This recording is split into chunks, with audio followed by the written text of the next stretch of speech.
இன்னைக்கு நம்ம சேனலில் சுகுமார் இயக்கத்தில் அல்லு அர்ஜுன் ராஷ்மிகா நடிப்பில் தேட்டர்ஸில் ரன் ஆகிட்டு இருக்க புஷ்பா பார்ட் 2 படம் எப்படி இருக்குன்னு பார்ப்போம். சிஎம் கூட ஃபோட்டோ எடுக்கணும்னு ராஷ்மிகா ஆசைப்படுறாங்க. ஒரு கடத்தல்காரன் ஒய்ஃப் கூட நான் ஃபோட்டோ எடுக்க மாட்டேன்னு சிஎம் அல்லு அர்ஜுன் முன்னாடியே சொல்கிறாரு. அதனால அல்லு அர்ஜுன் சிஎம்மை மாற்ற பார்க்குறாரு. அதுக்கு 100 கோடி வேணும். 100 கோடி வேணும்னா 2000 டன் கட்டையை கடத்தணும். கட்டையை கடத்தும் போது புஷ்பாவுக்கும் ஃபகத் ஃபாசிலுக்கும் கிளாஸ் ஆகுது. கடைசியாக சிஎம் மாறினாரா?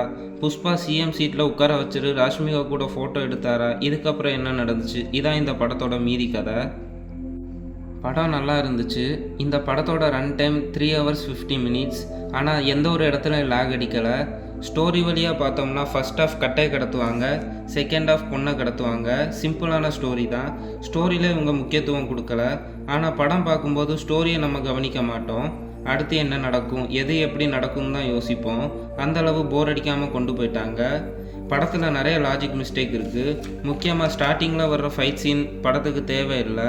அது மட்டும் இல்லாமல் லாஸ்ட்டு ஃபைட் சீனில் நிறைய லாஜிக் மிஸ்டேக் நடக்கும். இந்த மாதிரி சின்ன சின்ன குறைகள் தான் இருக்குது. Interval black, background score, emotional scenes, acting, songs, cinematography, VFX work, இது எல்லாமே இந்த படத்தில் வேறு லெவலில் அமைஞ்சிருந்துச்சு. இந்த படத்தை பார்த்தீங்கன்னா பார்ட் 1 விட படம் நல்லா தானே இருக்குது, அந்த மாதிரி ஒரு ஃபீலை கொடுக்கும். ஏன் பார்ட் 1மே நல்லா தானே இருக்குது, அந்த மாதிரி ஒரு ஃபீலை கொடுக்குற படம் தான் இந்த புஷ்பா 2. ஹை பட்ஜெட்டில் இந்த படம் ரெடியாக இருக்குது. அதுக்கு ஏற்ற மாதிரி ப்ராஃபிட்டாக இந்த படம் குவிச்சிட்ருக்கு. ஃபேமிலியாக ஃப்ரெண்ட்ஸோட என்ஜாய் பண்ணி பார்க்குறதுக்கு பக்கா மார்ஸ் கமர்ஷியல் படம் தான் இந்த புஷ்பா 2. தேட்டர் எக்ஸ்பீரியன்ஸை மிஸ் பண்ணிடாதீங்க.